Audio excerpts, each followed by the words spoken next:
to remain mute until recognized by the council president. Also, for former members, for the members of the public, please remove your camera for duration of this meeting unless you are participating in public speak time or public hearing. Thank you. This meeting is now called to order. Barbara. Connie Denham. Here. Salem Derby. Omar Gomez. Here. JP Kaczynski. Here. Tom Peak. Here. Brad Riley. Here. Dan Rist. Here. Lindsay Rothschild. Owen Zaret. President. Please stand up for the pledge of allegiance. Pledge of allegiance to the flag. Flag of the United States of America, Republic for one nation, under God, indivisible, with liberty and justice for all. So we don't have any minutes to approve tonight, but we have to guess that we have to recognize tonight that we didn't did in the last few meetings because the few meeting was remote, and the last meeting was our first try doing everything hybrid. Well, tonight we have two former councilors, and we have two plaques for them. So first, I want to call Erika Flott. Let me go here.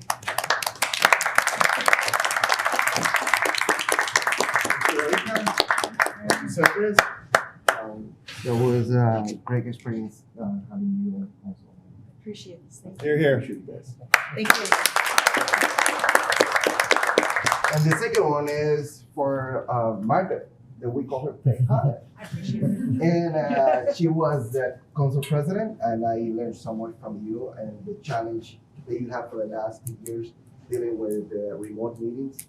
And you regret it. We'll stop. Yeah, thank you. Can I get my tag?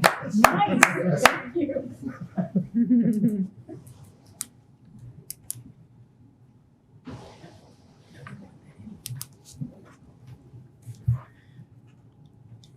Now, after that, I will say thank you again for both for serving as at the council, and that was tough 2 years, especially dealing remote and with COVID. You guys did a great job.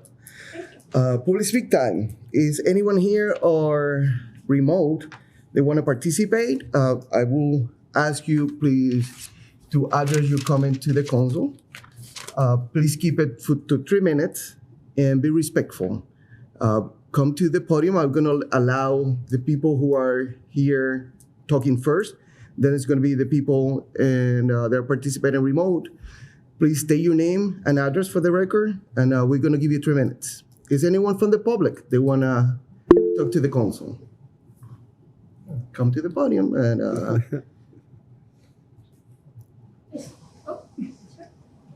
feel free to, yes.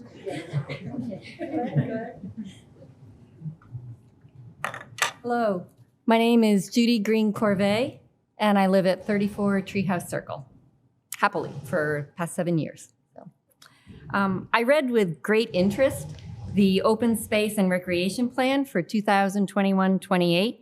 It indicates a priority of expanding and connecting multi-use trails, pathways, which is a real need that would serve the whole community, and I think that's really great. It also identifies other new expressed interests, including a dog park. Before we engage in exploring sites for a dog park, I think that a comprehensive assessment of the current use of existing open space is critical. In the plan, Goal 1, Action Step 1, is doing a master plan for Nonotuck Park. Apparently this was identified before for a while and it hadn't been addressed, and so it's come up again. So when the Parks and Recreation Commission voted in 2019 that a dog park should not be located in Nonotuck, that decision didn't have the benefit of being informed by a master plan that was based on a full needs assessment and community input.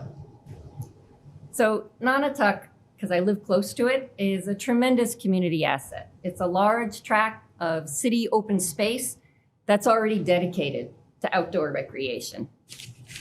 We should look, and I asked the city council to look for a full assessment that's informed by a comprehensive evaluation of the current facilities and areas and the current use patterns within the park, matched along with an updated wide community input on the changing recreation interests and needs in our community.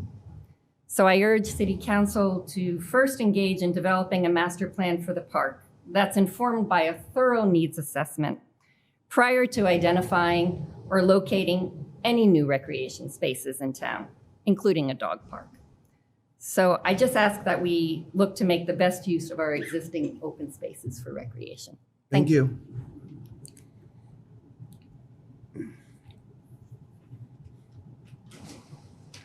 Hi. Hi. I'm Mary Lou Slane. I live at 31 Treehouse Circle, and I'm in a follow-up position to her. So I just want to remind the council and everybody else that a study was done by Berkshire Design Group back in 2019 on the dog park. This was CPA money that was used for this, and a lot of staff time, city staff time, and resources went into this. A number of city-owned properties were identified as possible sites. And there was a list of criteria that was included in that preliminary report that I feel should be looked at again. The only two sites that actually met the criteria and were not discounted was an Oliver Street site and then original Montauk Park site. Then COVID came, and I'm not sure what rumors had that Nonotuck wasn't viable, and I never heard about Oliver Street, so I don't know what went on there. And then the next thing I saw was a article in the Gazette that mentioned a site on next to the cemetery that was part of Nonotuck Park, and according to the article, it said that the issue was that wasn't a good site because of noise. And so I'd like to go back and mention the noise. So if noise is not good for a cemetery, I'm not sure that same noise factor of a dog park is good for a neighborhood, or a neighborhood that is in or abuts a dog park. And my understanding was that was a reason why a number of the sites were discounted originally, including the Button Road Park Street site. And so the issues that were addressed in connection with the Park Street site in 2019 are still there. In fact, it's gotten worse with the construction of Mountain View School. Before the gates were closed to take down the construction, we had unbelievable traffic coming down Button from parents who did not want to use the rotary. We had people lined up on Treehouse Circle, idling, waiting for their children to come out or dropping them off in the morning. And we're going to add more traffic with the K through 4 coming in. I love having the school there. I just don't think that considering that site again is worth that effort. In addition,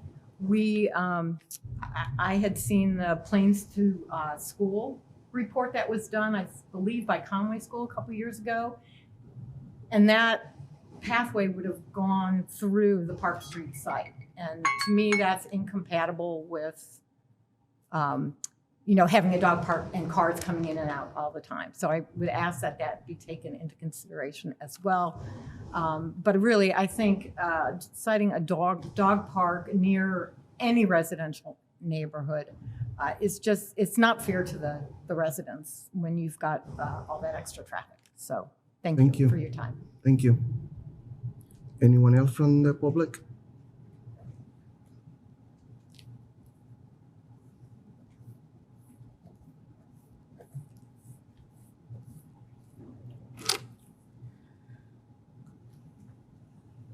I usually bring a little stool. We'll just do this tonight. See, I just broke something. All right, here we go. Good evening, distinguished members of the City Council, President Omar Gomez, Mayor Nicola Chappelle, and others here in this room. My name is Grace Moreno. I am the Executive Director of the Massachusetts LGBT Chamber of Commerce. I do not have an address in Easthampton. God knows I've been trying to buy something out here for a while, but nothing seems to be taking my bid. I live in 16 Snowden Way, Dorchester, Massachusetts. I come before you today because I do not have a white voice. I do not have a white voice when I go get a loan at the bank. I do not have a white voice when I get pulled over by the police.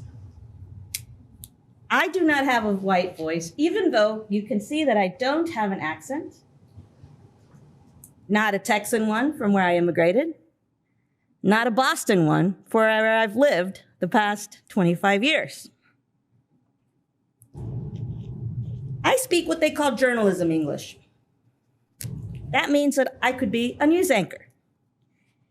Yet, when I walk out into the world, my voice is not white because it's coming out of my thick brown lips and my brown round face. Why isn't my voice white? Because, ladies and gentlemen, we live, as has been heightened in the past 5 years, in a racist society where the playing ground is not fair, where time and time again, we look at the statistics and Black and brown people are treated differently. We've seen it happen to our friends. We've seen it happen in the statistics. Our chamber, alongside BECMA, the Black Economic Council of Massachusetts, Lawyers for Civil Rights, and others have been welcomed to Western Massachusetts by no one else than Mayor Nicola Chappelle. There are people of color in Western Massachusetts who have told me to my face that they don't trust people on the other side of 495. Now, we come here with resources to help spur up a community, to bring forth better economic justice, to bring forth some of the beautiful things that make our country. One of the things that we need to make that happen is allies, white allies, people who know the inside game. Mayor LaChapelle is that person. We need those folks to show us the path and give us the hints that we need to operate within the systems that we're operating in. As an ally, you are subjecting yourself to attacks from other white people that want to halt that work. Members of the City Council, I urge you, if you are going to do an investigation, do so of the entire system. Everyone who's bringing forth this kind of rhetoric. Let's get to the bottom of who and where the racism falls. Do not let white people define racism for other white people. Ask us, the people who live the consequences of racism every day. President Omar Gomez, do you have a white voice? What is a white voice? Exactly. Anyways, Exactly. Thank you. thank you. You want me to fix it? Yes, she's gonna fix the computer, so, because we have a camera there. So. I know it's tricky. They're getting it from Easthampton. Yeah, that's good. Members of the council, thank you so much. Can you hear me okay? I'm Stephen Linsky. I live at That's fine. 5 River Valley Way. We get a heavy dose of Treehouse Circle here tonight. I'm joining my friends, but I'm going to talk about something different. In fact, some of what Ms. Moreno just said applies to what I want to say. I wanted to come personally to thank you so much for docketing a resolution that's on tonight's agenda, item 11B, I believe it is, on the agenda. And that relates to a ballot question that will appear on November's ballot. And the purpose of this ballot question is to do what was done recently in California in 2020, in which the state employment law in California was voted down after over $200 million was sunk in by folks in the high-tech circles who are promoting the gig economy for Lyft drivers and Uber drivers, whatever. And part of why I came down personally is I want you to appreciate that even though we're talking about something that is 7 months away from us, time is of the essence. Already, and I saw it myself this weekend, there are ads rolling out. There's going to be a lot of money at play. And this, sometimes we can discuss ballot questions and they're interesting and there are two sides. This one is not really that complicated. Okay. Right now, if you like a ride app, whatever, you're free to get one. It's not like you can't. Of course you can. But what the owners here of Lyft and others want to do is to make sure that they don't have employees that they have to worry about. They do not want folks who have rights under the law, the simple things like workers' compensation in case you get hurt on the job, like unemployment in case you get laid off and not your fault, Social Security, health care, the things that ought to be basic and part of anyone who works in this country should get. This is nothing but a land grab, okay? It does not affect whether you can, as a customer, I want folks to make sure if you like your Lyft or whatever, you're gonna be free to get it just as you are today. But what won't happen is that these folks will be basically be paid sub-minimum wages. It's estimated, and it's only an estimate to be sure, that the wage will decrease to approximately $5.64 an hour if this act passes. The campaign that I came here for is Mass is Not for Sale. This is a ballot question. There's a bill in the state legislature, which is House Bill 1234. This is a companion piece that's going to be out on the ballot, Proposition 22. And it is just simply a way in which powerful, high-tech companies can make more money. And it's based on a big lie that the folks that you'll see the ads, okay, I'll wrap up very quickly. You'll see the ads. They parade out working class people, many with brown and black faces, okay, who you would think are asking you to vote for this. Do you really think that those are the folks who are pouring in the $200 million behind this ballot question? Please, it's not that at all. This will be extremely detrimental to those folks who are trying to scrape by. And it's interesting because one of the women who was interviewed said basically, yeah, she likes the quote unquote flexibility, give me flexibility, because I got to work 9 different jobs. That's the society we want? 9 different jobs for someone who is raising a family? I don't think so. So Easthampton, please step up. We need the action taken tonight if you can do it. Otherwise, as soon as possible. Thank you. Thank you. Thank you. Anyone from here? Yeah. Thank you. Hello, Erica Flood, actually, formerly Erica Boudry now. I'm on Parsons Street, and I want to say hello to Councillor Kwasinski joining us remotely. Actually, what I would like to present is something that was inspired by him just prior to the pandemic. And on my way here, I remembered it because it's a beautiful day out. And just prior to the pandemic, Councillor Kwasinski was encouraging us to get out into small groups and walk around our city. So I would like to encourage the council to consider promoting a Wellness Wednesday, encouraging folks, if you can, to bike or take one of the walk or take one of the Valley bike shares down to Town Hall, join us in person. It's good for your health. It's good for the community. Participating in democracy is what saves democracy. And it all allows us these opportunities to get to know each other and our neighbors and our neighborhoods as you pass through one to the other to make your way here. So please, if you can consider a way to promote Wellness Wednesdays citywide. I think Councillor Kwasinski was really onto something, and the pandemic kind of put a halt to it. Thank you. Thank you. Anyone from the room here? Anyone else? No? I will start letting now people from the hybrid. Donovan Lee? Hello, can you hear me? Yes, we can. Hello? Hello, my name is Donovan Lee. I'm a resident of Ward 4 here in Easthampton.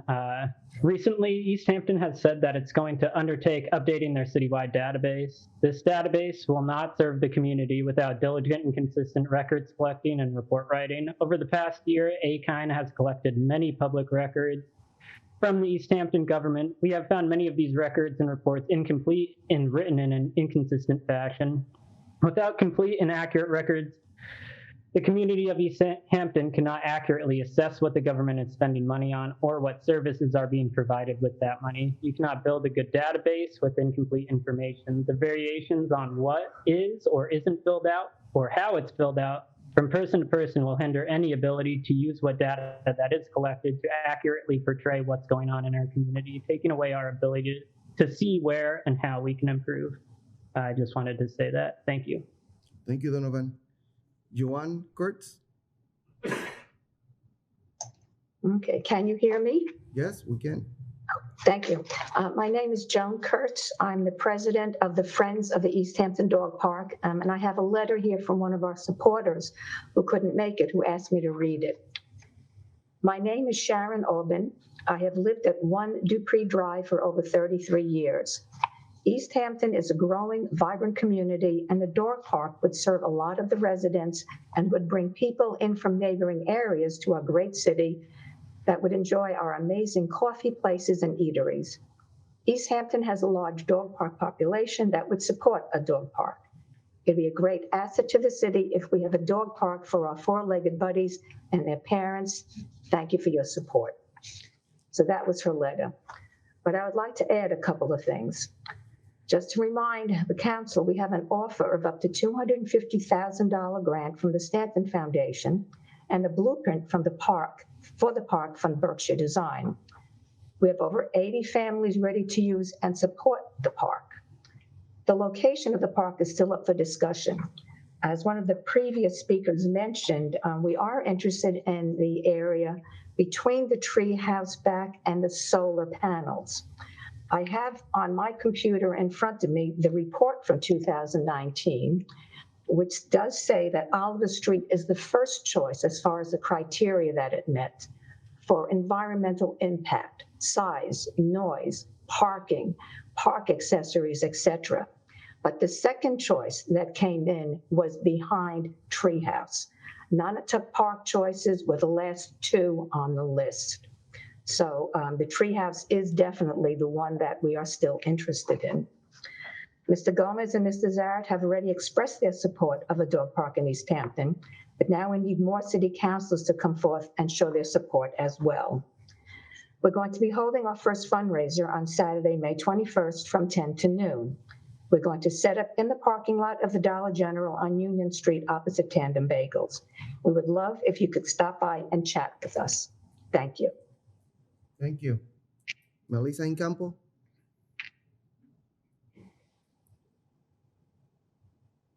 Thank you. Can you hear me okay?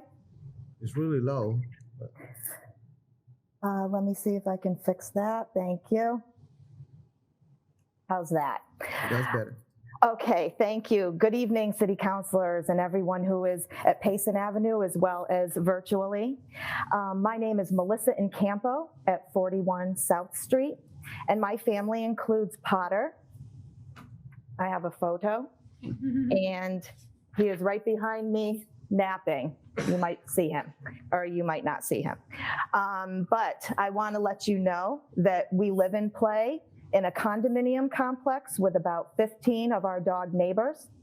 I am here this evening to support the mission and efforts of the Friends of Easthampton Dog Park, and I'll continue to advocate for Potter and all his buddies in and around Easthampton to socialize with each other and strive to be their best selves. With the increase of dogs that have been recently adopted and rescued by families across not only the city of Easthampton, but also across the state and the Northeast, I believe it is time to seriously consider this opportunity. It's an opportunity which includes a $250,000 grant from the Stanton Foundation for residents and non-residents and their dogs to gather safely in a well-maintained space for recreation and socialization. And most importantly, there are no costs to taxpayers. Certainly not all city residents with dogs have a fenced-in property to let the unleashed dogs out. With the Stanton Foundation grant, as well as over 85 volunteers ready to support this effort, it is time to create an intentional and designated location for our community and our canines to grow, run, sniff, and thrive with our active play. And we should not have to travel far out of the city to find unleashed playtime for our dogs.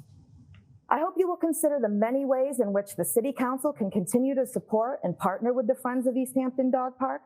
Our fundraising efforts are underway, as you've heard, and I hope you will support us on May 21st and find us on Union Street, where we'll be gathering and greeting fellow residents and their beloved pets. Thank you very much for your time. Thank you, Melissa. Shelby?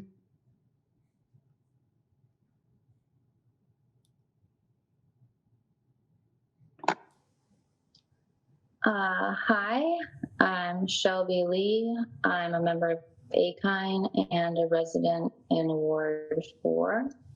The budget process, as well as budget spending records for the city, whether it be annual citywide budget documents or department reports, are not easily understandable by the public. The money the city uses belongs to its residents, and the residents should be provided a clear, accurate, and concrete receipt of how their funds are spent, including grant money given to the city or city departments, and how free cash from revenue sources like cannabis tax revenue funds are being spent. The city has said in the past that they value budget transparency, but the public documents available and those available via public records requests are not cohesive and do not provide a clear or accurate picture to the public. The budget for the police department is an example. Trying to collect and understand all of the additional income that was added into and approved into their spending throughout the year via multiple supplemental city funds appropriations, interdepartmental transfers, grants, and other sources was not easy. It took a group of us with prior data experience and hours of our time, a multitude of records requests, hours of analysis, professional consults, watching hours of city video recordings, and attending hours of committee and subcommittee meetings, and we still came up with information that was somewhat unclear, and were not able to obtain a final confirmed amount of additional EPD income for FY21 via publicly available documents or specific requests. Any and all city residents should be able to access city budget and spending information in a way that is clear, accurate, concrete, and easily understandable. Thank you. Thank you, Shelby. Yes. Hi, my name is Liz. I am in Ward 3 in Easthampton, and I also would like to speak on the budget. The city needs to change the way it structures, presents, and amends budgets. This also needs to include more opportunities for public process that does not require holding a seat on a committee or attending or watching hours of city meeting video recordings. The outdated structure of the city government is hindering true understanding and not setting up the public or the city council in a way that puts them in control of their city funds. The city council cannot act as a check on the mayor or for the mayor if there is not clear understanding. The documents available to the council are the same documents available to us, and we can confirm that they are unclear and require many outside checks and information to create a complete picture. Cutting the public off from understanding also hurts the city's ability to have public advocacy for better subsidies and grant programs at state and federal levels. If we do not know what we are lacking or what limitations we are facing due to lack of public budget accessibility, cannot advocate for better resources for our city. Thank you. Thank you, Liz. Marian?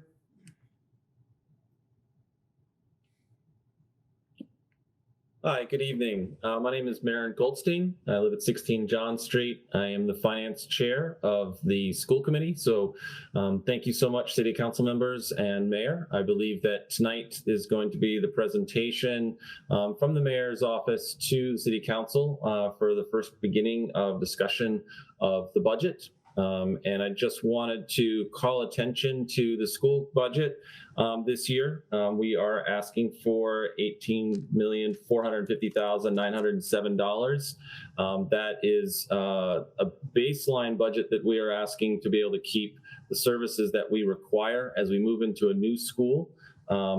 It is a service that's also a budget that also includes dealing with the fact that we are hitting by a lot of inflation, both within a transportation budget, as food service budget. That's both of those are new contracts that we're in the process of negotiating, as well as tuition fees that are going up, both in special education and vocational schools. And so this is the reason that we've asked for the budget amount that we have. We also had a 0% in FY21 and a negative 2.5% in FY22. So it is a critical year. And so we hope that the mayor and the city council approves the budget the school committee has approved in order of us to get back on track and be able to provide an excellent education for all of our students across our district. Thank you so much and have a great night. Thank you, Mario. Dr. Campbell? Good evening, everybody. I'm calling in here from Rochester, New York at an event. I knew about this meeting, so I wanted to quickly call in and say that I've been working in the area, Easthampton specifically, for about a year and a half now on a number of community engagement projects. And I understand there's been a lot of things that have transpired recently, and I think it's important to articulate. I definitely do not have a white voice. And I've been working with Mayor LaChapelle, her administration, and several community partners on racial equity work, from major investments in racial equity training to beginning to talk about how to navigate sensitivities in the community. And so I just want to lift up that I regard Mayor LaChapelle as an ally and really trying to authentically do real work to transform the community. So I just wanted to lend that and wish you all the continued success of your meeting. Thank you, Dr. Campbell. I want to say thank you to everybody who participated at Public Speak Time. I will take a motion to open public hearing. So moved. Second. We have a motion and a second to open public hearing. Barbara? Connie Denham. Aye. Salem Derby. Whoops, sorry. Omar Gomez. Aye. JP Kaczynski. Aye. Tom Peak. Aye. Brad Riley. Aye. Dan Rist. Aye. Owen Zaret. Yes. Motion passes. We have the first is the interdepartmental transfer. Councilor Rist. Thank you, Mr. President. We have a $15,250 interdepartmental transfer being requested by the police department. What's really good about this transfer is it is being funded internally from a budget allocation for the local lockup budget. We have paid over the years the Sheriff's Department funds to assist with retaining arrested individuals, and we no longer apparently have to pay for that. Therefore, those funds are available to fund the new items you see on the budget. One is especially interesting. It's to pay for police academy tuition for one of our new officers, Officer Abigail Lukasik, and funds to cover public safety supplies and ammunition. As I said, these are not coming out of a supplemental or from an area of the police department's budget that is necessary. We no longer need these funds, and I'd like the chief to expand on my remarks. Good evening, councilors. It's good to be back in the chambers. Good evening, Mayor. The short of it is that normally, and councilors that have been here for years know that we come back for appropriations periodically, and one of them is the police academy. We don't know when an academy, we can't budget for an academy. We don't know when they're going to hold them, and the academy gear, and there's some contractual gear that goes along with that. And the public safety supply line item is always underfunded when it comes to ammunition. And of course, the price of training and training aids like that are increasing, and there's a supply chain issue. But the important piece that I want to add is simply that this is something that we would normally come back for appropriation from wherever the mayor and council decide to get the money from. But this is unique because it's money that the sheriff decided he wasn't going to charge us. He was the only Sheriff Kalen is the only sheriff in Massachusetts that was still charging a fee for a regional lockup. So he decided that he wasn't going to charge Hampshire County any longer. So we had budgeted this anticipating the bill. And then he sent the letter over correspondence to the mayor's office and to my office that he's no longer going to be charging us this money. Thank you. Any councilor have any question to the chief or to Councilor Rist? Seeing none. Anyone from the public have any comment or question about this appropriation, including the people who are in computers? Seeing none, Councilor Rist. I will make a motion for the full council to accept an interdepartmental transfer. The amount requested is $15,250 to be transferred from the 5317 account, $15,250, to be transferred to the following accounts: 5191, $4,500, 5314, $3,000, and 5591, $7,750. To be used for the following purpose: to provide the funding for police academy tuition, uniforms, supplies, and gear for Officer Abigail Lukasik, who will attend in June 2022, and to cover the cost of public safety supplies and ammunition. Second. We have a motion and a second for interdepartmental transfer of $50,250 for the police academy expenses, police safety and supplies and ammunitions. Any further discussion? Seeing none, Barbara? Omar Gomez. Aye. JP Kaczynski. Aye. Tom Peak. Aye. Brad Riley. Aye. Dan Rist. Aye. Owen Zaret. Yes. Connie Denham. Aye. Motion passes. Thank you, Chief. Thank you, councilors. Councilor Peak. Thank you, Mr. President. I'm filling in for ordinance because no one else from ordinance is here. So we had met a few weeks back to discuss an amendment to amend Chapter 7, Article 2, which is the pay plan, to include a position of executive assistant at a grade F. I think the full time was going to be executive assistant to the mayor. We had gone over the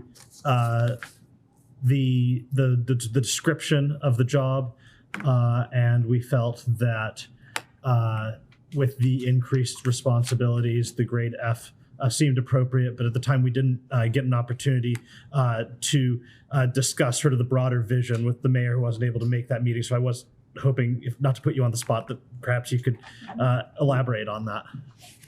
Yes, with the chair. Can you please,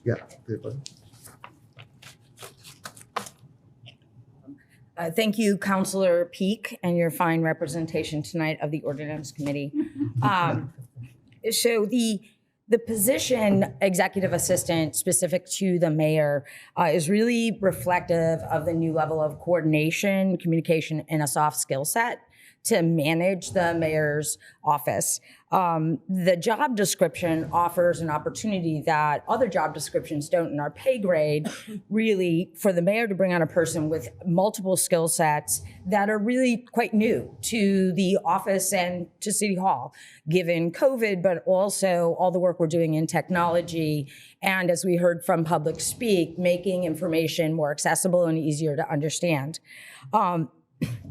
We've done this with other job descriptions, revise them and or add something when there was a position when there was no way to expand an existing job description. And this really comes in that vein to honestly reflect what is done in City Hall by the people who are here and we want to retain, but also to attract, rather than say to a new hire, this is the job and it's a lower grade and this is a learning opportunity and you get to do a lot of really big work.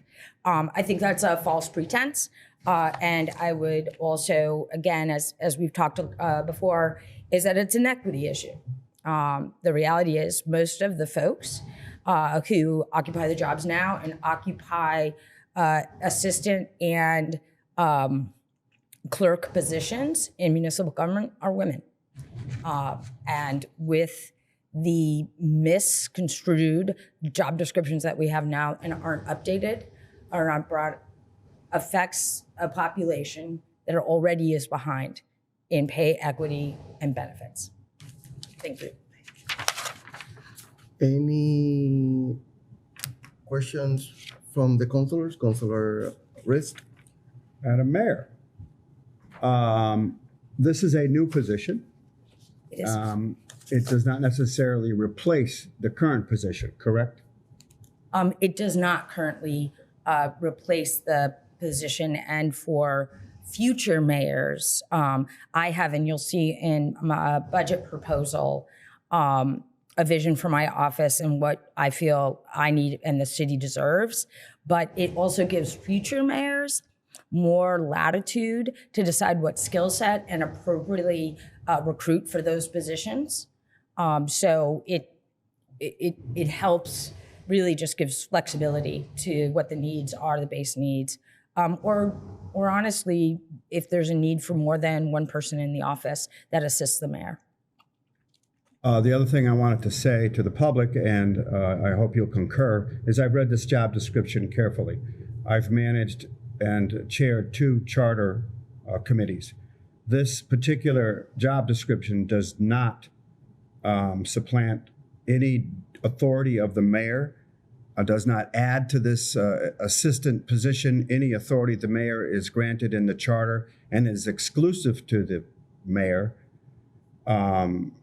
and or the acting mayor should the mayor be out of town. I say that because there was some concern early on about this being a position in which a person could do things that only the charter restricts to the mayor. That is not the case, and I want to make sure everybody who hears me knows this. And I don't believe there was any intent on the mayor's part to add any duty to the executive assistant that is retained in the charter to her. Am I? Correct. Okay, thank you. Any other councilor have any comment or question? No? I just have one before I open it to the public.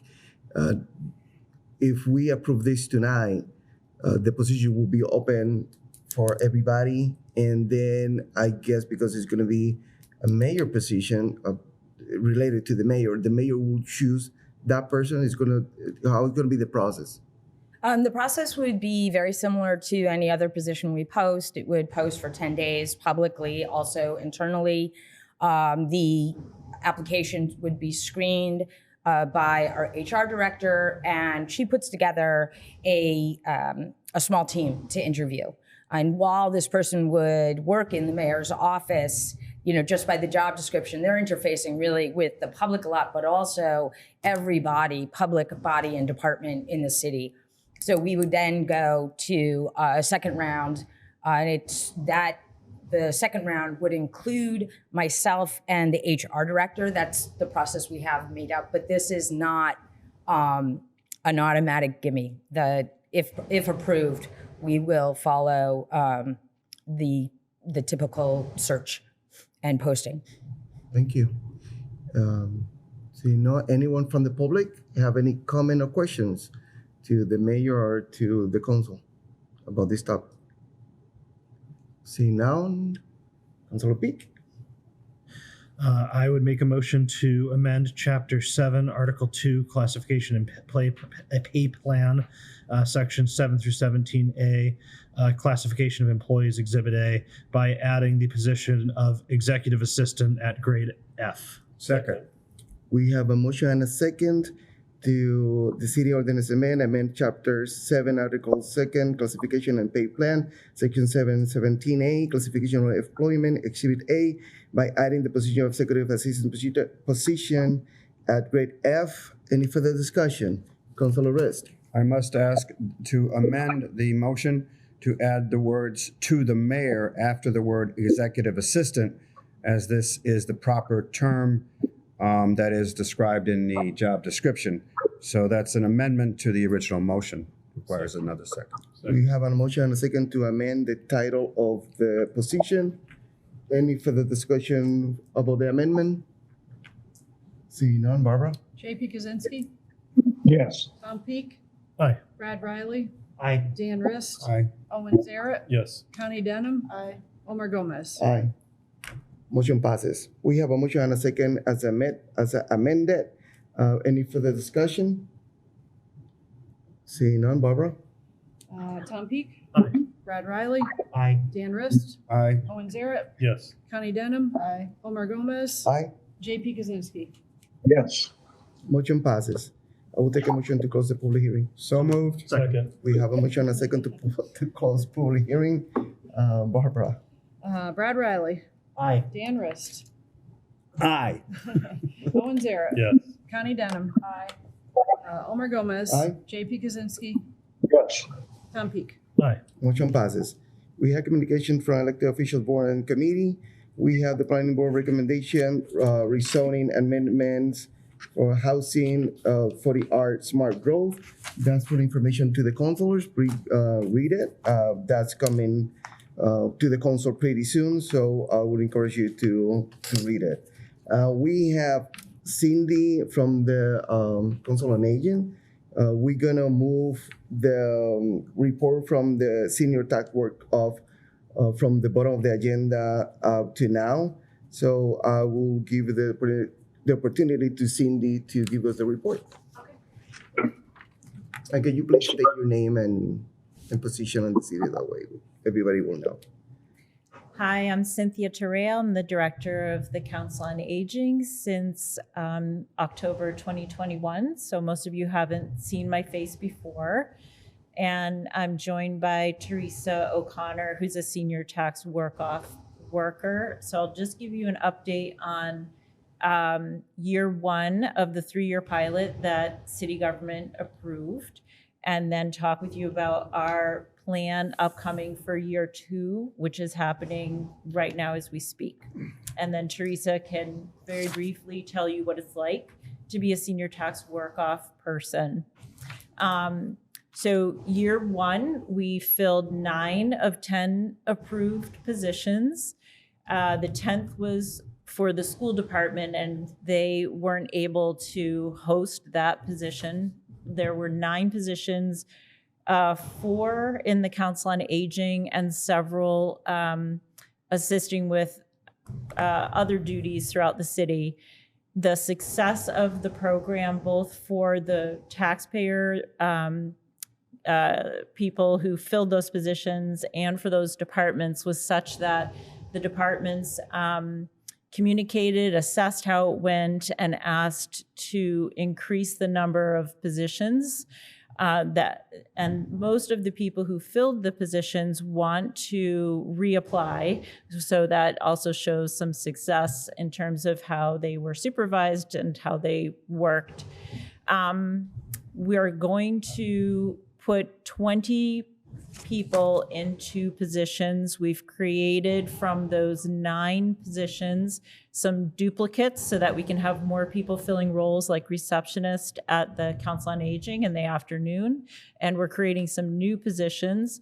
I hope to have about 25 to 22 job descriptions.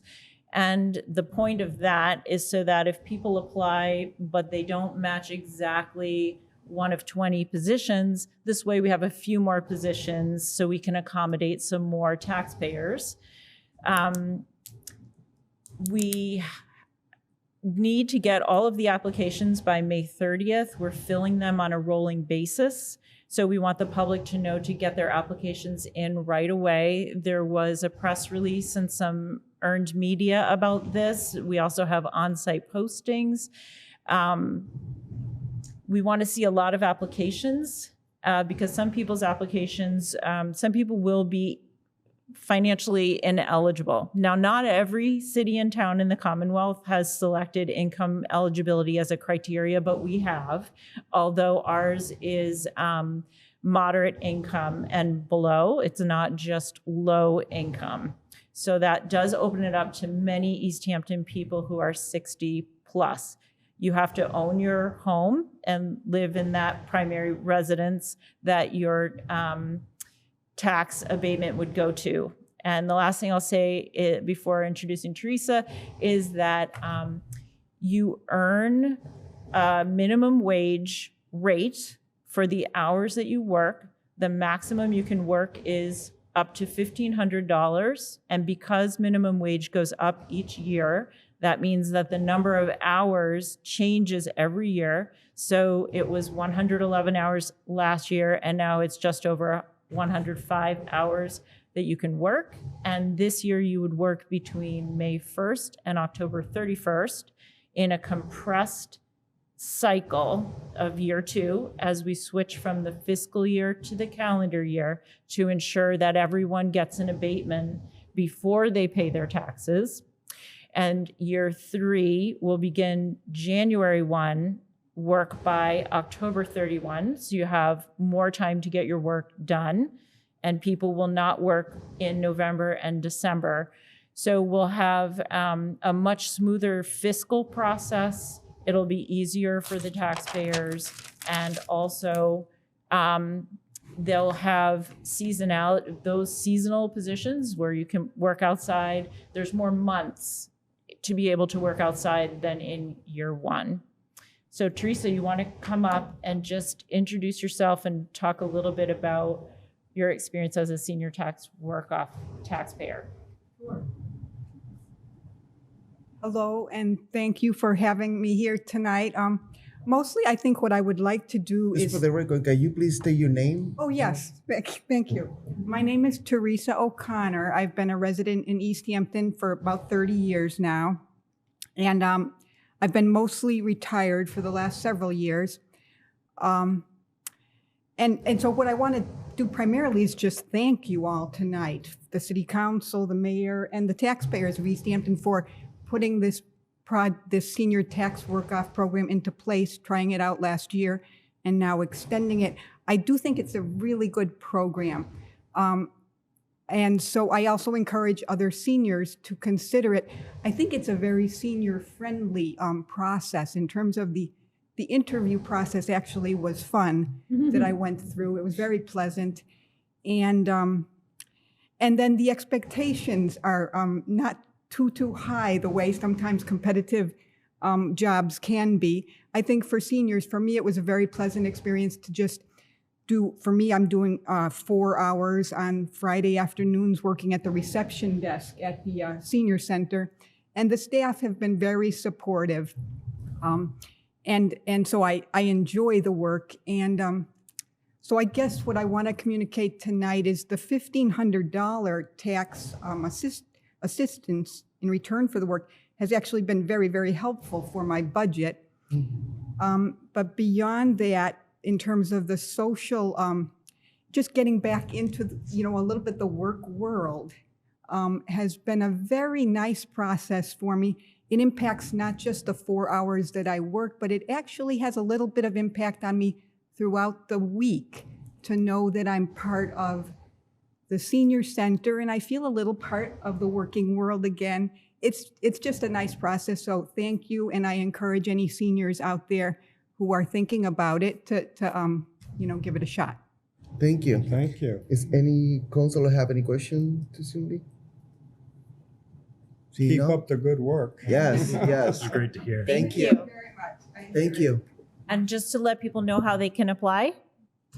Okay, so you can go to the city website, easthamptonma.gov/COA. And if you don't have a printer, you can come to the Council on Aging, and you can also call us and we'll mail you an application. And the Council on Aging hours are? The Council on Aging hours are 8 to 4 Monday through Friday, with a little fresh surprise for you. Starting May 1st, we'll be open until 7 on Tuesdays. So progress. Thank you. Thank you. Thank you. Mr. President? Or the council have any communications? Mr. President? I'm sorry. Sorry, Kosinski. Yes. May I address the issue of the senior tax work-off program? And would you entertain a motion to close the committee at this time? We can do that at the end of the agenda. Because At the end of the agenda. If I may speak to the program for a moment, I simply wanted to say that I think it's remarkable that this program, which was completely new to Easthampton, was able to get off the ground during COVID. That is just an amazing feat, number one, that it was a new program that was integrated, I think, very well by the administration within the executive departments. And there was a change of directors in the Council on Aging. So I think all of those factors were up against the program. And I think the commitment of the staff and the volunteers made it such a success. We were able to have workers at the Park and Recreation through maintaining the rail trail, the Manhan Rail Trail, again at the Council on Aging, within the police department, working as school crossing guards, as substitute guards, and so that if somebody was out sick or needed time off for some reason, there was someone available. We also had a master gardener in the program, clerical assistants at the police department, and along with the human resources department. So, and let me also mention the Main Street Cemetery. So that's some of the work that was done, and I wanted to personally thank our mayor for the vision of endorsing this program, the city council for supporting the program last year, and for the committee members. And if I may mention, Jennifer Gallant, Joe Banis, Brendan Rogers, Peg Conniff, Jay Andryzik, Stan Diamond, Cindy Terrell, and I thank you for making this program such a success. Thank you, Councilor Kosinski. Anyone else want to add something about the senior tax work? No. So now communication from Councilor Sarek. Thank you, Mr. President. Just a few quick communications about some events and some goings on in the city. I'd also be remiss if I didn't thank all the people involved for our hybrid meeting setup. It's really impressive how this pretty much went off without a hitch last meeting and continues. So thank you to everyone who made that happen. I know it was a lot of work. As the councilors are aware, through communication, we have access to ride-alongs with the police department. I would highly recommend that councilors take up the police department on that offer. I had an opportunity a couple months ago to ride with Detective Bollier and his partner Gino, who are both extremely pleasant, and just recently with Sergeant Gribby. It's good, especially as the people who are making appropriations, to understand what the money's going towards, as well as how the department operates. And that's also, to my understanding, available with the fire department too, to do some ride-alongs there. On that note, also, don't forget that next Thursday at 6:30, there's the council, it's next Thursday at 6:30, the fire academy. 27, I think, is it? Yeah, I believe, Mr. President. I'll look that. 28th at next Thursday at 6:30.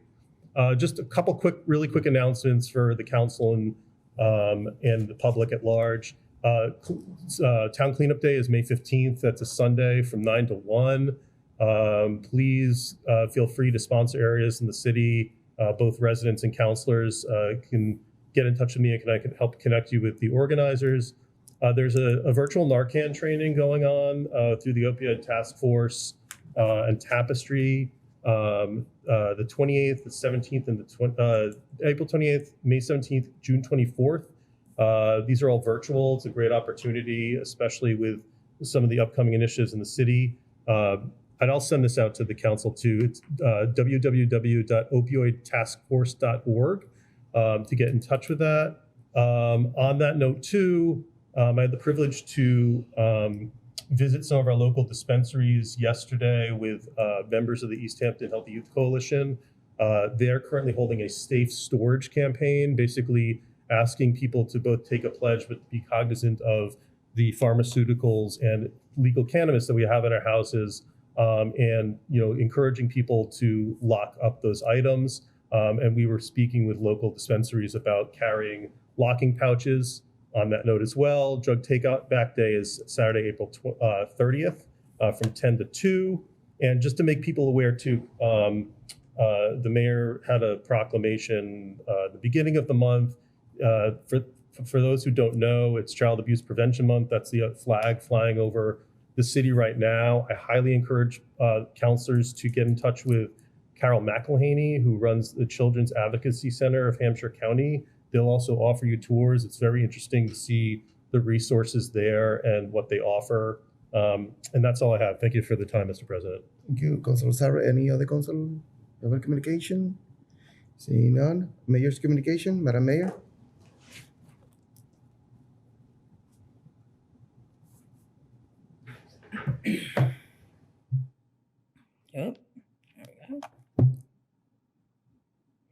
Thank you, President Gomez, for the opportunity to speak briefly tonight. I am aware that the council has a lot of business before it and has already done a lot of business, so I will be brief and provide more information at a later date. But I did want to make two statements tonight. One, at the We the People practice session, I intended to share my perspective about implicit bias that might factor into judges' decisions. Yes, I swore. Yes, I had a rough morning. Not excusable at all, but human. As soon as I learned of the effect of my words on the student and their family, I reached out directly. Before I left on vacation, I met with the parent, superintendent, principal, and the We the People instructor.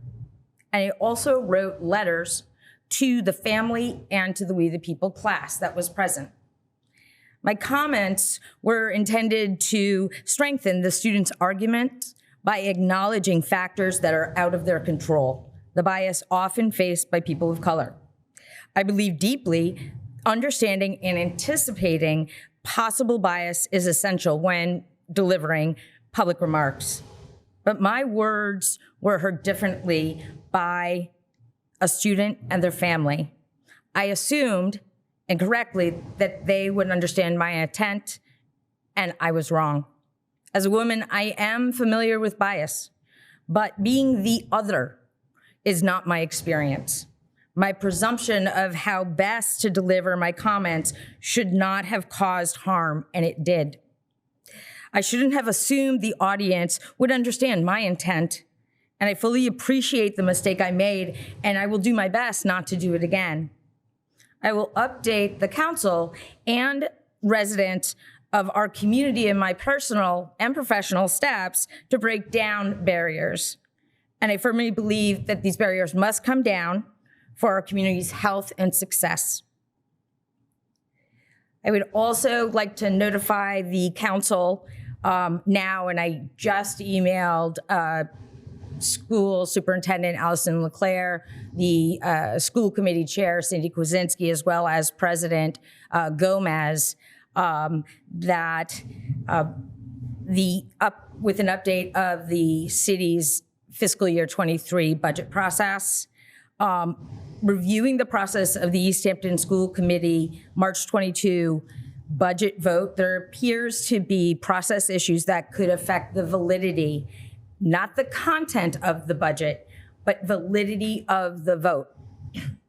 I have asked the city attorney to review the public notice and the March 22nd meeting under the lens of section 5-2 of our home rule charter. However, out of abundance and caution and timing, I asked the school committee to redo the public notice and the budget vote to ensure a valid vote. With a revote, we will have plenty of time to deliver the balanced budget to our residents by June 30th of 2022. I will report back to the council with a plan around this budget with emails to the city council president if this occurs before our next meeting. I will also put together a packet and hopefully the legal review for information for the school committee before April 26th, their next meeting. I do, though, encourage, given the timing, that the school committee redoes public notice and the vote, so we know without doubt that that vote is valid for our education line item, which is 2/3 of the city's budget. Thank you. Thank you, Madam Mayor. Thank you again for the opportunity. Any of the council have any questions to the mayor? For the mayor? Seeing none. Correspondent from the president and the vice president. The vice president is not here, so I has my communications. We have a complaint about open meeting law complaint. The council had to respond. Basically, is this person was asking if all the council was signed the open meeting law requirements, right, Barbara? They received, yeah. So just Barbara is doing the diligence to respond to this complaint, and Yep. And so far, I've received from everybody. I've not gotten an updated one from Lindsay. okay, I will be contact her as soon as possible. That way I will let her know. Mr. President? Yeah, Councilor Rist? So you just said, because I was worried I didn't do it, everybody's done it except Lindsay? Lindsay, now. Oh, thank God. Yes. I thought I forgot. You did it a while. Yeah, there was a few, but now it's I'm an everybody old guy. there. I don't remember. Thank you, things. Councilor Rist. The only thing that I have is that We the People is leaving April 22nd to DC for the national competition. We want to wish you good luck. I hope when they came back with the national title, because we want to see them next meeting. They're going to be here with us. That will end standing report. Finance, Councilor Rist. Thank you, Mr. President.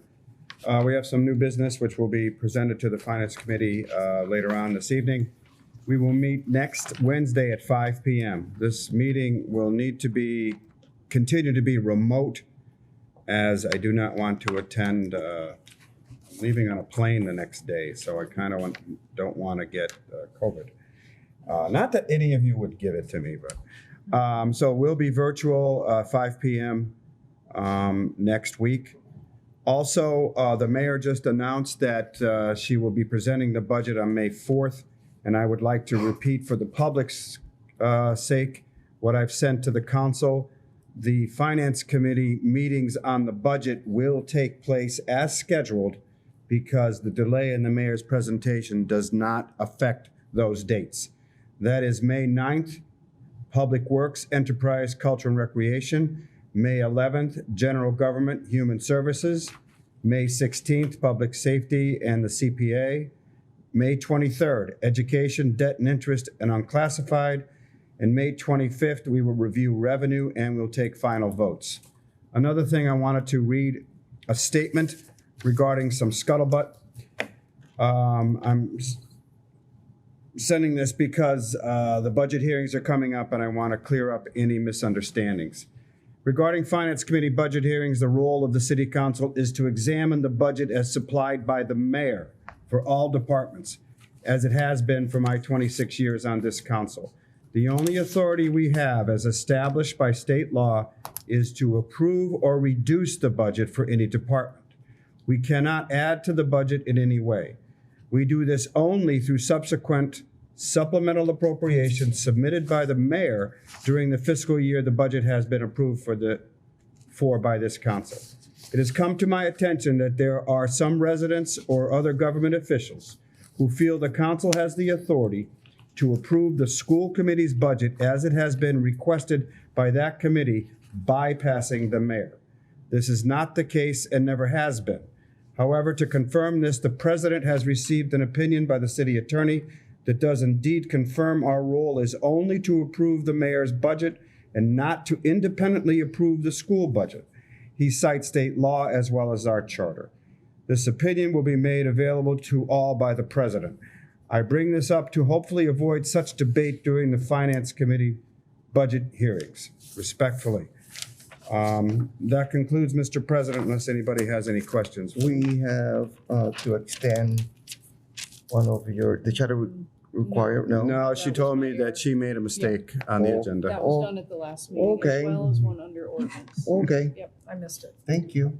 I just saw it there. Yep. That's why I bring it up. Thank you, Councilor Rest. Public Safety, Councilor Sarek. Thank you, Mr. President. We have not met since our last meeting. We do have two upcoming meetings prior to the next full city council meeting. One is next Wednesday, the 27th. That is meeting virtually. That is the presentation from the working group about Narcan boxes in the city. I do want to just address a question from last meeting about the word discussion. The opportunity for this item is just so that there could be public interaction for the public and interaction from the council on this item that's being introduced. It's more of a discussion a presentation than discussion of any policy, just to be clear. So that will be virtually next Wednesday at 6.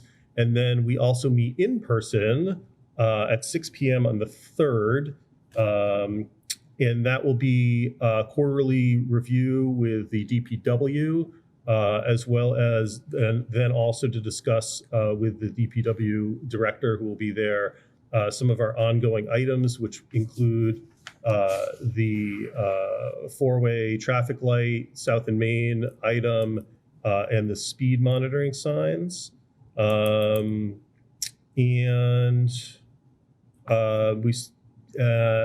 let's see, we don't have any items here that appear to need to be extended at this meeting, no? And thus concludes. And the meeting here is going to be a room. Do we have a room for that or not yet? Probably one, but Okay, we don't have it yet. I don't have it in front of me. Thank you, Councilor Saret. Ordinance, Councilor Peak. Thank you, Mr. President. We have not met since our last meeting. I do believe, I'm sorry, I don't have that memo up in front of me. Is This one? great. Yep. Is the idea that we should be setting a public hearing or a series of public hearings tonight? They're already scheduled, but it was just one. Oh, So so I want right. you to clarify that we're doing 3 public hearings. I see. All on the same subject. Okay. line. So we got a memo from City Planner Jeff Bagg. He feels that the public hearing that we have scheduled for our next meeting should actually be 3 separate public hearings. So I suppose the first thing I should do is make a motion to cancel that public hearing and then make a motion to schedule these 3 public hearings? Or to restructure No, this? restructure, that will be, yeah. Okay, I will I will take make that. a motion to restructure that public hearing as these 3 public hearings as outlined in the memo. Do I need to read them out loud? No. No. We need a I second will to discuss make it. that motion. Oh, second, sorry. Motion and a second. Any further discussion, Councilor Rist? Am I to understand that we have a public hearing with 3 parts? Is Yes. that more accurate to it? Well, yeah, it's that I Is guess it these here are supposed to be listed as 3 separate public hearings because what we did was pretty expansive in terms of like changing the zoning, but also changing the map. And so just between these different things, it is City Planner Bagg's opinion that it makes sense to advertise this as 3 separate public hearings. Fine, thank you. Anyone else? Seeing none, we have a motion and a second to set up public hearing, 3 public hearings for May 4th at 6:15. Any further discussion? Seeing none, Barbara? Dan Rust. Aye. Owen Zaret. Yes. Connie Denham. Aye. Omar Gomez. Aye. JP Kaczynski. Aye. Tom Peak. Aye. Brad Riley. Aye. Motion passes. This Mr. President, concludes. may I ask a question? Sorry. Thank you. I'm sorry? May I ask a question? About, On the first piece there, it says ordinance review committee final report. The date says 4/4. Do we have to change that? no, we don't have to extend that. Let me see. That was the Yeah, second that's one the, that I that's the missed. second one there. That Yeah, was that's on an error on the agenda, but Okay. yeah. Thank you. I don't think we have a meeting at this time since, we haven't discussed it since we had to reschedule our last one. So thus concludes. Thank you, Councilor Peak. Rules and Government, Councilor Rist. Mr. President, I am going to turn, I was unable to make the last meeting and the 2 resolutions were discussed and approved. I'm going to turn over discussion and a motion for those over to Councilor Denham. Yeah, Mr. President. So in regards to the, which one was first? Just want to make sure the gender neutral resolution was in support of House Bill 3126, an act providing for a gender neutral designation on state documents and identification. We met last week and discussed the importance for this designation and the impact on non-binary residents, particularly youth, and the impact on them. We had guest speakers in, et cetera, and we voted unanimously to support this resolution. And out of respect to the work that other councilors had put on this, I would, with your, out of respect to you, defer to Councilor Riley to read the resolution. Councilor Riley? Okay. So I would like make a motion to the full city council to consider a resolution in support of H3126, an act providing for a gender non-binary designation on state documents and identifications. Whereas H3126, an act providing for a gender non-binary designation on state documents and identifications, will create a list of all forms and documents requiring individuals to indicate their gender. And whereas H3126 will require all such forms to provide for a gender non-binary identification shown as X. And whereas the Massachusetts RMV has allowed for an X gender marker on driver's licenses and ID cards since 2019 via administrative change. And whereas 22 states and the District of Columbia allow non-binary gender identification on at least state IDs. And whereas in 2021, federal government allows for a gender X marker for gender non-binary persons on their passports. And whereas currently in Massachusetts, a person who is neither male nor female has no appropriate gender option on a majority of non-ID state forms. And whereas the Massachusetts Transgender Political Coalition, the Massachusetts GLBTQ Political Caucus, GLAAD, ACLU of Massachusetts, Mass Equality, the Massachusetts Commission on LGBTQ Youth, Greater Boston PFLAG, and Out Metro West are all organizations that fully support H3126. And whereas the co-editors of the Sage Encyclopedia of Trans Studies affirm that a gender X marker on all government document forms is critical to appropriate inclusion and representation of non-binary persons, and whereas Easthampton has demonstrated an overwhelming support for LGBTQ persons via a non-discrimination resolution, a 2018 resolution in support of ballot question 3, observation of Pride Month, and recently a dedicated LGBTQ Chamber of Commerce. Now, therefore be it resolved on this day, April 20th, 2022, that the City Council of Easthampton, Massachusetts affirms their support for H3126, allowing for a gender X designation on state forms, and in doing so, affirms their support for gender non-binary persons, and be it further resolved that a copy of this resolution shall be sent to State Representatives Dan Carey, sponsors Mindy Dahm and Marjorie Decker, and Chair of Ways and Means Committee Representative Aaron Mikulowicz. Second. We have a motion and a second to approve the resolution in support of H8126. Any further discussion? Councilor Sarek? Just a couple things, Mr. President. First of all, I want to thank Councilor Riley for co-sponsoring this resolution. And I wanted to thank Professor Jenny Beeman, who spoke at the Rules and Governments Relations Committee meeting.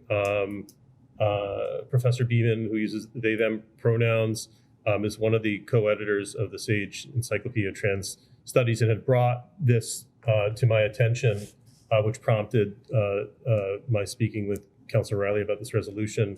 I think without exhausting it, it's important for people who do not identify as male or female to have appropriate representation on forms. And in 2022, it's well acknowledged that there are genders other than male or female, and it's important for us to make sure that people are seen and recognized, and that they feel like they belong in our society and have appropriate representation on the forms that they fill out.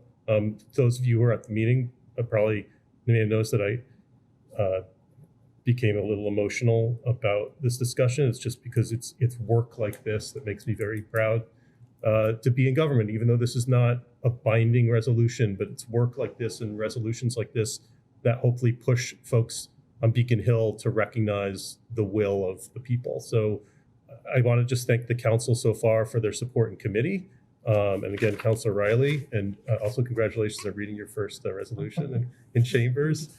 Again, thank you, everybody. Thank you. Anyone else? Seeing none, Barbara? Owen Zarrett, Yes. Connie Denham. Aye. Omar Gomez. Aye. J.P. Kaczynski. Yes. Tom Peak. Aye. Brad Riley. Aye. Dan Rist. Aye. Motion passes. Councilor Rist? Councilor Denham will also do the next resolution. Councilor Mr. Denham? President. Yep, so this is a resolution in support of municipal aggregation for the city, and it authorizes the mayor to contract for community electricity aggregation, also known as municipal aggregation, along with supplementary, and so basically we met again last week and had a unanimous vote to have the mayor engage in these conversations, but in terms of municipal aggregation, there are 164 municipalities currently in the Commonwealth that have approved municipal aggregation programs, and this is an opportunity for us to allow the city to offer competitive rates for electricity through the purchase of bulk electricity supply. And so there are, again, a number of other councilors who have also worked on this, and so, Mr. President, I would like to defer to Councilor Peak to read the resolution. Councilor Peak? Thank you, Mr. President. So this is a resolution in support of municipal aggregation for the city of Easthampton. Whereas MGL Chapter 164, Section 134 allows a municipality to, quote, aggregate the electrical load of interested electricity consumers within its boundaries, quote, and whereas municipal electric aggregation, also known as community choice aggregation, CCA, allows private residents and businesses to access the benefits of electricity deregulation and obtain electricity options and rates that would otherwise not be available to those consumers as individual customers. And whereas municipal aggregation allows a municipality to contract for competitive rates and in doing so offer better rate protection for consumers of energy while recognizing that savings and rates cannot be guaranteed. And whereas municipal aggregation allows for broader choices for purchasing energy that is derived from renewable sources higher than the Massachusetts Renewable Portfolio Standard. And whereas a municipal aggregation program is entirely voluntary for energy consumers and there is no penalty for individual opt-out. And whereas 164 municipalities in the Commonwealth have approved municipal aggregation programs, now therefore be it resolved on this 20th day of April 2022, the Easthampton City Council authorizes the mayor and the appropriate departments to research, develop, and participate in a contract or contracts to aggregate the electricity load of the residents and businesses of the city and for other related services independently or in joint action with other municipalities, and authorize the mayor or their designees to execute all documents necessary to accomplish the same. I do that resolution in the form of a motion. Second. We have a motion and a second for the resolution in support of the municipal aggregation for the city of Easthampton. Any further discussion? Could I just say one? Councilor Kwasinski, and then I will.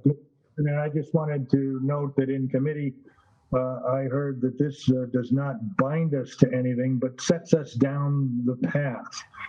It doesn't require that we take further action. In fact, there are many other steps that may be chosen to go forward or not to go forward. It will expand renewable source options and offer lower cost. I am in support of this measure wholeheartedly. Thank you, Councilor Peak.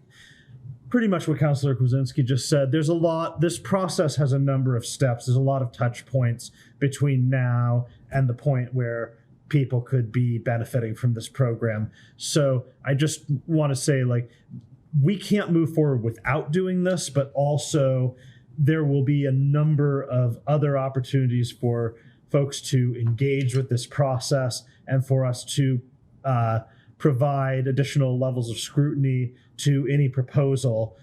So this is definitely not the last that we would hear about this. Thank you, Councilor. Any other Councilor? Councilor Sarek? Thank you, Mr. President. Just a quick thank you to the Energy Advisory Committee of Easthampton that brought this forward. There was a lot of work in the background that occurred just to get this to the point of discussing a resolution. And of course, thank you to the other councilors who supported this and to the Rules Committee for supporting it. Barbara? Connie Denham. Aye. Omar Gomez. Aye. JP Kaczynski. Aye. Tom Peak. Aye. Brad Riley. Aye. Dan Rist. Aye. Owen Zarek. Yes. Motion passes. Councilor Rist? To conclude, Mr. President, I want to thank you for handling that meeting, and Councilors Denham and Krasinski. I was unable to make it. I'm glad it was successful. Also, it is my hope, and we'll discuss this later, that the resolution on our agenda might be voted on this evening. If it is not, and it is sent to committee, I will be looking to get a meeting together for members, also which I will be unable to attend prior to our next council meeting, as there is hope that this can get done earlier than later. But again, I'm hopeful that the council might approve that resolution this evening. If not, that meeting, I will have to post it and work with the committee members to schedule it if we need to. Thank you. That concludes. Thank you, Councilor Rist. Ad hoc committee, senior tax work-off committee, Councilor Kwasinski. Mr. President, we had a nice presentation earlier. I would again thank the council and move to, at this point, close the ad hoc committee. Second. We have a motion and a second to close the senior tax work-off committee. Any further discussion? Councilor Peak. I just want to say, just with the presentation that we saw earlier and what a success this has been, really hats off to Councilor Kwasinski for his leadership in this process. I'm so happy with how this all worked out. Thank you, Councilor. Any other Councilor? Barbara? Omar Gomez. Aye. JP Kaczynski. Aye. Tom Peak. Aye. Brad Riley. Aye. Dan Rist. Aye. Owen Zarek. Yes. Connie Denham. Aye. Motion passes. New businesses, Councilor Rist. We have before us a request from the mayor to support an MVP action grant. Unless the councilors object, I would like to move this evening because it affects the grant situation for the Emerald Place slope design and permitting and is necessary for the new city neighborhood infrastructure improvement. So I would rather not delay this by sending it to committee. So if I don't see an objection, I'd like to make a motion. Any councilor have any objection? See none. I move that the full council sign a letter in support of an MVP action grant application by the city of Easthampton that will fund the design and permitting, Emerald Place drainage, and slope improvement design and permitting. Second. We have a motion and a second. Any further discussion? See none. Barbara? Omar Gomez. Aye. JP Kaczynski. Aye. Tom Peak. Aye. Brad Riley. Aye. Dan Rist. Aye. Owen Zarek. Yes. Connie Denham. Aye. Motion passes. Mr. Councilor President, Rist? I imagine we're going to need to sign this at the clerk's office. How do you want to do that? I'm going to be sending some Just- stuff around DocuSign. Okay. Yeah, just- Because to get Yeah, we can JP. talk about that later. Okay. Yes, we have a proposed resolution against Proposition 22, which I mentioned earlier. I feel that this is incredible resolution, has a significant merit. And unless a counselor objects, I'd like to pass it this evening because, again, I've been told that there has some urgency to try and get it done in early May. Do I see? Any counselor have any objection or no passing this tonight? Seeing none, Councilor Rist. I would like to ask, I believe Councilor Zaret wants to read the motion and make a motion to approve it. Councilor Zaret. Yes, thank you. If it pleases the council, I'll just read the resolution then, Mr. President. Okay. In the form of a motion, Easthampton City Council resolution on Proposition 22 clone ballot initiative. Whereas for society to work fairly for everyone, large tech companies like Uber, Lyft, and DoorDash should follow the same rules as every other business. And whereas Uber and several of these giant tech companies do not pay into Social Security, do not pay important business taxes, and do not pay their workers fairly or consistently by the same rules that apply to all businesses in Massachusetts. And whereas Attorney General Healy is currently suing Uber and Lyft for failing to follow our law, in an attempt to escape these violations, the companies have filed House Bill 1234 and a 2022 state ballot referendum question asking Massachusetts legislatures and voters to grant them special exemption from our labor, civil rights, and consumer protection laws. And whereas the big tech sponsored bill exempts these gig economy companies from paying into Social Security and unemployment, which would cost Massachusetts taxpayers hundreds of millions of dollars, and weakening these programs for everyone, and attempts to shield these companies from liability and financial responsibility if customers or members of the public are injured. And whereas the bill, if passed, would create a permanent underclass of low-wage, mostly Black, brown, and immigrant workers by allowing these companies to pay their workers less than minimum wage and provide few, if any, benefits. And whereas, at a moment of racial reckoning in our country, the bill would exclude app-based workers from the robust protections against racial discrimination, sexual harassment under the Massachusetts Civil Rights Act, MGL Chapter 151B, and according to many leading voices, passing this bill would be among the biggest steps backwards in the fight for equity and opportunity at work since the passage of the 1964 Civil Rights Act. And whereas last year in California, the same companies pushing House Bill 1234 spent more than $200 million to win a ballot initiative campaign, and now these companies believe they can buy a law to avoid paying into Social Security, avoid paying taxes, and harm workers and consumers. And whereas big tech executives seek to present a false choice, suggesting that if low-wage workers are given any control over their schedules, they must sacrifice the rights and benefits our laws provide. Yet there is nothing that prevents these companies from offering flexible scheduling while also following our civil rights and labor laws today. Therefore, the Easthampton City Council joins many workers, community, faith, environmental justice, racial justice, labor, civil rights, and consumer advocates to urge that the Massachusetts legislature and the residents of Easthampton to oppose House Bill 1234 and the proposed 2022 state ballot initiative. Be it further resolved that a signed copy of this resolution be sent to the offices of State Representative Dan Carey, State Senator John Velas, Attorney General Maura Healy, the Western Mass Area Labor Federation, and Massachusetts is not for sale. Second. We have a motion and a second for the proposal of resolution against Proposition 22 cloning Massachusetts. Any further discussion? Seeing none, Barbara? JP Kaczynski. You say aye. Tom Peak. Aye. Brad Riley. Aye. Dan Rist. Aye. Owen Zaret. Yes. Connie Denham. Aye. And Omar Gomez. Aye. Sorry. Motion passes. Councilor Rist. Yes, we have a number of appropriations. I'd like to, in the form of a motion, send the following supplemental appropriations to the Finance Committee for review, and that they also be set for public hearing on May 4th. The supplemental appropriations are, first is a $6,935.21 appropriation request to be transferred from free cash, $6,935.21, to be transferred to election and registration account, $6,935.21, for the purchase of 5 additional poll pads and printers to supplement the existing equipment which is used for voter check-in at the polling places. This purchase will provide for a total of 10 poll pads and printers, 2 of each for 5 voting precincts. Total cost is $7,625. Balance of purchase price to be paid from remaining FY21 extended polling hours funding, $689.79. The second supplemental appropriation is $25,000 to be transferred from free cash, to be transferred to the treasurer assistant's salary, $10,000. The treasurer professional services account, $15,000. The amount requested will be used for the following purpose: to cover the salary costs for the buyout of the previous assistant treasurer and professional services for onboarding a new treasurer.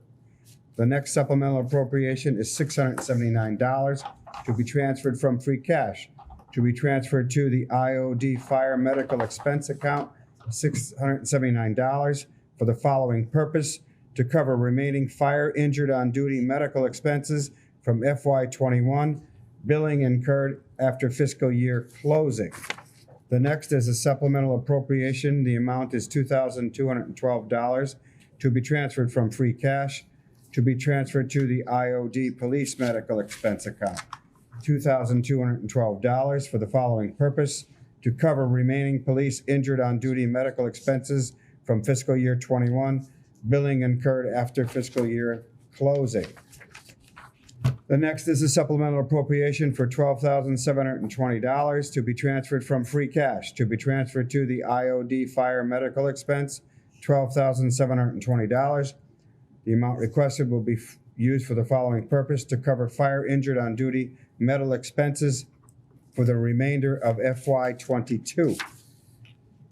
The following appropriation is $8,685 to be transferred from free cash, to be transferred to the IOD police medical expense account, $8,685 for the following purpose: to cover police injured on duty medical expenses for the remainder of FY22. That was in the form of a motion. Second to all. We have a motion and a second for 6 to move to the Finance Committee 6 application, supplemental application, and to set a public hearing on May 4 at 6:15. Any further discussion? Seeing none. Barbara? Tom Peak. Aye. Brad Riley. Aye. Dan Riss. Aye. Owen Zaret. Yes. Connie Denham. Aye. Omar Gomez. JP Kaczynski. Motion passes. Look like we're done with the agenda. We'll take a motion to adjourn. So moved. Second. We have a motion and a second to adjourn. Barbara? Brad Riley. Aye. Dan Riss. Aye. Owen Zaret. Yes. Connie Denham. Aye. Omar Gomez. Aye. JP Kaczynski. Yes. Yes. And Tom Peak. Aye. Motion passes. Have a great night, everybody. This government meeting is brought to you by Eastworks and our local cable subscribers.